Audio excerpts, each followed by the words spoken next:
সুখের দিনে সবাই আসলে সত্যি পাশে থাকে, দুঃখের দিনে কেউই পাশে থাকে না।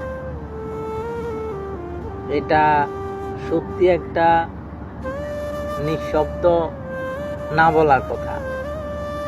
তো মানুষ আসলে বেইমানি করে, কিন্তু পশু পাখি প্রাণী অতটা বেইমানি করে না যতটা বেইমানি মানুষ করে। পশু পাখিকে আপনি খাওয়াবেন, থাকার জায়গা দিবেন, আদর করবেন, ভালোবাসবেন, সে আপনার কখনো অপকার করবে না, উপকারই করবে। অতএব মানুষ এতটা নিষ্ঠুর যে সে আপনার কিভাবে ক্ষতি করবে তাই চিন্তা করবে। এটাই বাস্তব।